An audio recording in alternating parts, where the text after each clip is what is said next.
Anies Imin makin menakutkan rezim Jokowi. Oleh Sholihin MS, pemerhati sosial dan politik.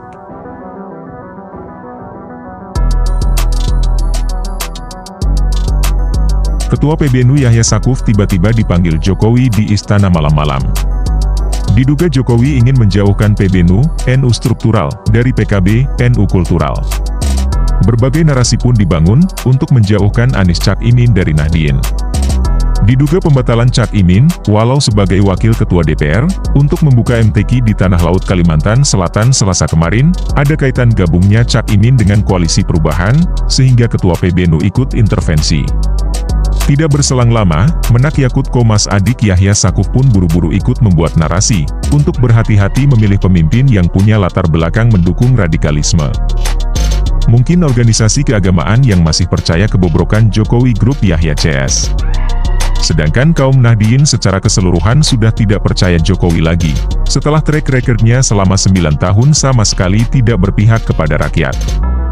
Keputusan Cak Imin untuk hengkang dari istana dan bergabung dengan Koalisi Perubahan, telah sangat mengagetkan Jokowi dan selama ini tidak pernah membayangkan akan ditinggal dua partner koalisinya. Kepanikan Jokowi akan terus berlanjut, sampai akhirnya Jokowi akan tenggelam sedalam-dalamnya dari kancah politik dan kekuasaan. Hengkangnya Cak Imin dari koalisi pemerintah yang otomatis bersama gerbong PKB, membuat langkah Jokowi mati kutu.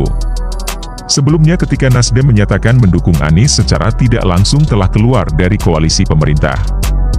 Langkah Surya Paloh ini membuat Jokowi sangat marah. Bukan saja hubungan keduanya makin tegang, tapi semua bisnis Surya Paloh telah diamputasi, termasuk iklan-iklan di Metro TV di stop.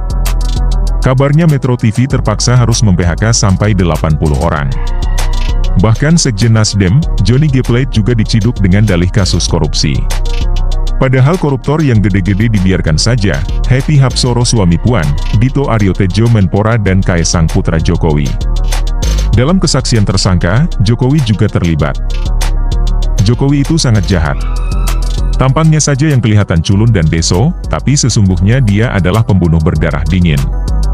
Terbunuhnya 6 laskar FPI secara sangat sadis dan biadab, 9 orang tidak bersalah di peristiwa 21 hingga 22 Mei 2019 dan 894 petugas KPPS yang mati secara misterius, para ulama garis lurus yang meninggal misterius. Belum lagi tragedi Kanjuruhan yang menewaskan lebih dari 130 orang, telah memenuhi lembar hitam kekuasaan Jokowi. Tidak heran jika Jokowi siap menghancurkan siapa saja yang berani melawannya. Tapi tidak semua orang bisa dikendalikan, tidak semua orang mau dipaksa berbuat jahat. Surya Paloh walaupun sudah dihajar dan dijatuhkan Jokowi berkali-kali, ternyata bukannya roboh. Tapi malah semakin tegar dan kuat, dan siap untuk menghantam balik Jokowi. Selama ini Jokowi telah melakukan hampir segala cara untuk menjegal Anies, termasuk melemparkan berbagai fitnah melalui pendukung-pendukung bayaran dan dungu. Sayangnya, semakin Anies dijegal dan difitnah, namanya malah makin melambung. Belakangan, hantaman bukan saja datang dari rezim Jokowi, tapi datang dari SBY dan petinggi-petinggi Demokrat. SBY yang baperan dan seperti biasa memposisikan sebagai korban, biar dapat simpati masyarakat, telah menuduh Anies berkhianat. Padahal, jika diikuti alur ceritanya, Demokratlah yang sebenarnya berkhianat dengan meninggalkan Koalisi Perubahan. Sedangkan semua tuduhan Demokrat tentang pengkhianatan Anies tidak terbukti.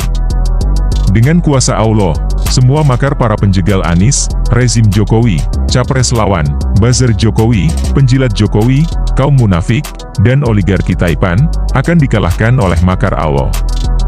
Anies Cak Imin akan terus menempuh jalan terjal. Tapi dengan kuasa Allah dan dukungan rakyat, Anies akan tetap melenggang hingga sampai tujuan.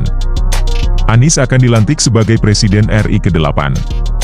Semoga Allah selalu menolong hambanya yang berjuang di jalannya. Amin.